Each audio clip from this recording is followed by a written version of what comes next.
Hey everyone, this is Blanton with Once Upon a Homestead. Welcome back to the channel.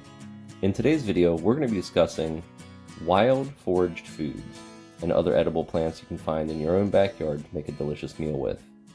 Now, as a word of caution, before you yourself go out into the woods or into your backyard or anywhere really and find a wild foraged or edible food, do your research. Make sure you know you have the correct plant. Make sure you know exactly how to prepare each plant, and make sure that you do not have plants that have lookalikes, or especially mushrooms that have lookalikes. Remember, it's your responsibility to know the plant or fungus before you pick it and try to eat it. So, with that word of caution, let's go ahead and start our video. The first plant I want to talk about today is garlic mustard. It is a cousin to the common or wild mustards growing, and is considered an invasive in the United States as it originally hails from Europe or Asia, and has been naturalized for the last several hundred years here in the US.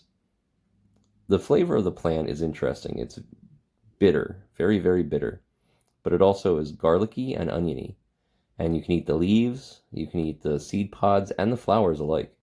All of it has a very similar flavor profile and lends itself to Italian foods and also making things like pesto. You can basically use it in lieu of basil. But I really like it sauteed with butter, and I think it makes an excellent pairing to meats and noodles as well. I really enjoy the bitter, garlicky onion flavor to it. It's a very interesting plant.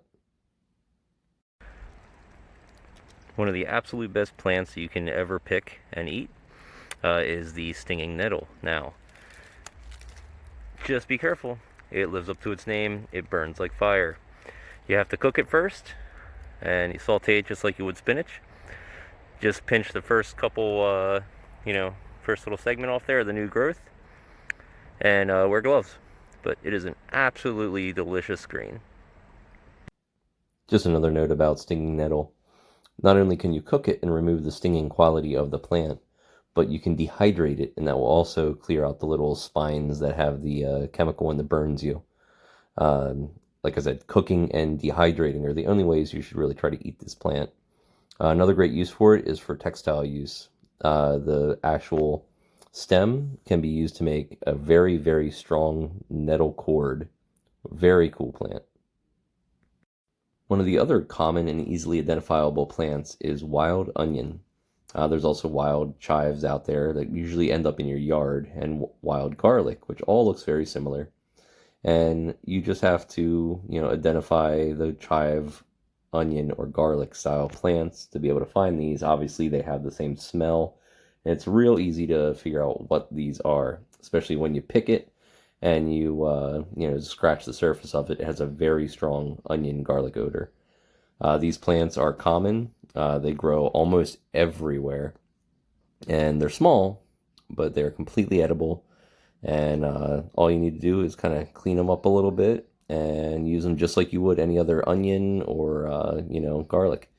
They're a little more mild than your typical white onions, but they make a nice little addition to any kind of cooked dish, including meats. One of my favorite wild onions is ramps. Ramps are native to kind of the northeast into Canada, and they are a wild onion type plant. They look a lot like a lily or something like that, and they are usually growing near other plants that look very similar. So when you pick them, you have to definitely check for an onion smell that's very distinct, and it has a very strong oniony smell to it. But the flavor itself is pretty mild. And you can see in this image, when you pick it, it has a bulb just like any other onion plant would, very small, just like the wild onions, and completely edible, the plant, all the way up to the leaves. The way that you normally would pick these wouldn't be to pull the whole bulb out. You can, but what you should do if you pull the entire plant out like this is you should save the bulb. Don't eat it. Plant it in your actual garden instead, because this little bulb right here is something that can be replanted and it will grow it in your garden. Usually it requires a little less sunlight and a little more dampness to the soil to grow, but it is something that you can completely transfer to your own house. Normally you'll find these near creeks and lower valleys and stuff like that. They are a excellent onion. You can eat them dried, sautéed, just like any other onion. They are absolutely delicious, and I really encourage people to try to find these. Right now, mid-April, you'll find this plant growing pretty much everywhere, and it's wild mustard. And there's also a look-alike called yellow rocket, both of which are edible. The greens and the flowers are great sautéed or used as a salad green. You'll find them pretty much in any field right now, growing along the roadsides and all that kind of stuff. The wild mustard, I think, is the better of the two, and it is a very common plant, and you can find plenty of guides online for this one. Great salad green. Now here's something that you can't eat, but can show you something in the woods that you can eat, and is probably one of the most delicious things to find in the woods, and that is a tulip poplar blossom. Now, you're not eating this, you're using this as a tool to help find something else. And that something else is morel mushrooms, one of the hardest to find, most delicious mushrooms out there. The reason I'm mentioning this tulip poplar tree is because this is where I'm finding most of them. I'm looking for stands of tulip poplars, I'm looking for the tulip poplar blossoms on the ground, and then I start just searching around, and eventually, if I'm lucky, I might find a couple morel mushrooms. I've never had much luck finding them, but this year I finally found about maybe a dozen total, which not a lot of them, but they are definitely worth the effort to find. Absolutely delicious little things. Now, an extreme word of caution for mushroom hunters. There are a lot of mushrooms out there that are incredibly toxic, so you need to be careful with what you're getting. Make sure you have the right one, and make sure you're finding the right thing before you ever consume any. And always cook them before you do. Anyway, here's some clips of me hunting. So looking around in the woods, you definitely have to take your time because there's all kinds of things everywhere. And you really just have to look.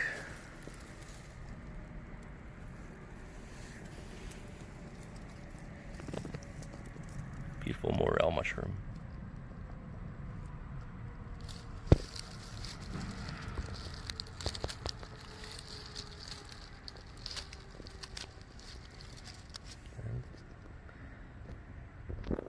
Nice and hollow.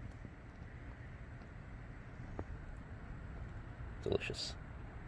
Absolutely delicious. Hard to find. Definitely worth it though.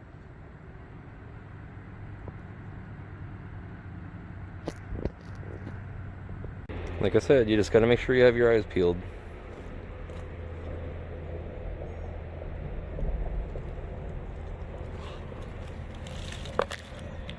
Boom. Once again, I just stepped across this log and panned around. Can you see it? Right there. Found these right on the path.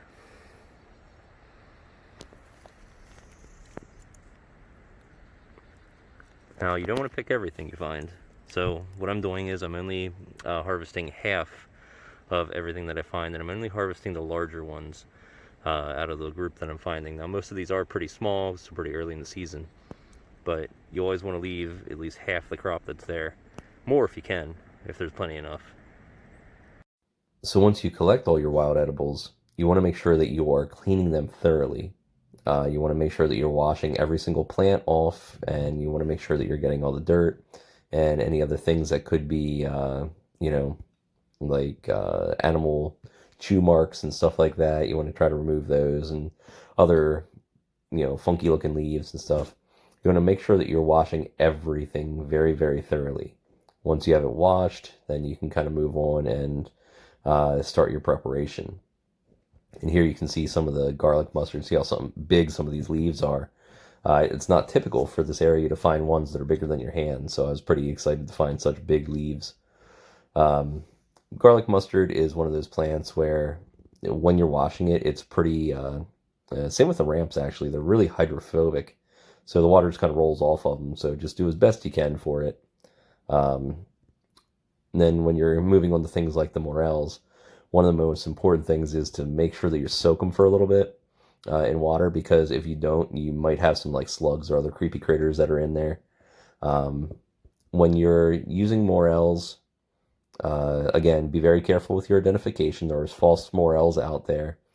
True morels are hollow inside all the way up into the crown. So make sure when you half them that they're hollow. Otherwise, you might not have the right thing. But once you soak them for a little bit, make sure there's no bugs in them. You can just let them dry, and then you can either,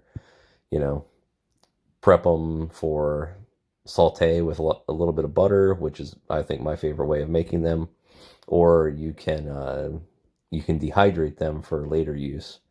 But my favorite thing is frying them. Doesn't that look delicious? So the other thing you can do is take the morels and you can cut them long ways like this. And what you're going to do then is put them into a food dehydrator. And then you can use them to cook with like you would pretty much any other dried mushroom. You're, using them in soup bases and that kind of stuff, or sauteing them with your meats and that kind of thing. But it makes for an excellent, excellent addition to any kind of meal. One thing you do want to remember when you're dehydrating things, it removes water, which removes weight and size. And then suddenly all these are tiny and shriveled. But hey, they're great for soup stocks and other things like that, so it's always a good thing to do. Aren't these pretty all chopped up like that? Wild onions can be used the same way that you'd use any other onion. Their flavor is a little more mild, so you want to be aware of that. But I really like these, and they're growing pretty much all over the property out here. And you can pick them, real easily. It's a good thing to have the kids experience because it's really easy to identify them. It's a very safe plant to pick. And it's just fun, and it's easy to use, and it tastes great. So it's definitely something I encourage people to go for. The other wild onions, the ramps, are an excellent onion to use for pretty much anything as well. They're a little leafier, as you can see. So when you dice them up, they're a little more thick and a lot more like a spinach or something like that in that respect. But they simmer down just like any other onion would. And they taste excellent. They're a very mild flavor when they're cooked. Their smell is strong, but their flavor is very mild. But they're one of my favorite onions, and you can really only find them in the springtime around here, but you can use them for all kinds of things. These are something I encourage experimenting with. Like I said, they have a very strong onion smell when you first pick them, and they're pretty easy to identify just because of that odor. Not too many other plants smell like that, but just always make sure you got the right thing. I like to experiment too, so I tried to do fried onion rings. Well, not rings, but fried onions. It didn't turn out the best in the air fryer. It's a little bit too thin, kind of just blows them around and overcooks them. But they were still a nice little addition. I just tell people mainly to do dehydrating. Ramps dehydrate incredibly well. It takes a while. I think it was like 16 hours to dehydrate them properly. But once they were dehydrated, I was able to take them and put them into a little grinder like this and save the rest of them just in a bag, dry storage. Or you can use little jars. I like the jars better than the bags, but whatever works. And I just use that little, it's actually a pepper grinder. I use that to just grind up the, leftover ramp pieces and put them into soups and on top of sandwiches and everything else. I like a little onion kind of pop too. It's a nice plant to use. I really enjoy ramps. And last but not least, we have garlic mustard. Again, this is one of those plants that people love to hate, but I really like it. I think it tastes great. It's bitter, kind of acrid, but it's very garlicky and oniony. It makes for a great sauteed green. I cook it and use it just like I would spinach. But you eat the flowers, you eat the seed pods, you eat the leaves and everything. And I just really like this green. I think it's really good in noodles, especially like big ones like this. A little tiny leaf down below there. These are great. You saute them down, and I like putting them on ramen and stuff like that. I know ramen's not exactly the best noodle in the world to use, but hey, I like it. What can I say? Leftovers from my college. Dehydrating is also a great way to deal with these. They do lose a little bit of their flavor as they're dehydrated. They're not as strong, but dehydrating them is, a great way to reduce space, in your storage and just put them somewhere for later use, and you can reconstitute them in soup stocks or whatever you want to do. But yeah, definitely helps you make stuff with them. Well, you remember how I like ramen, and guess what? This is all of it together. Got your fried leeks up top. You got your sauteed onions and ramps and garlic mustard and your morel mushrooms and just a little bit of what I put, sesame oil and a little bit of soy sauce on this. And this is a really, really excellent gourmet noodles, I thought anyway. I really enjoyed them. This is definitely something I'll be making again. And remember, when you're out there looking for your own wild foraged plants, make sure you have the proper identification and make sure that you are cooking it the correct way. You don't want to put anything toxic in your body. And once again, I wanted to thank everyone for watching and stopping by and being part of this. Remember, we're all in this together. Don't forget to subscribe, like, hit the notification bell, follow us on Instagram, and follow us on Facebook. We post as often as possible, almost every day, and videos come a couple times a week. Thanks everyone. Take care now.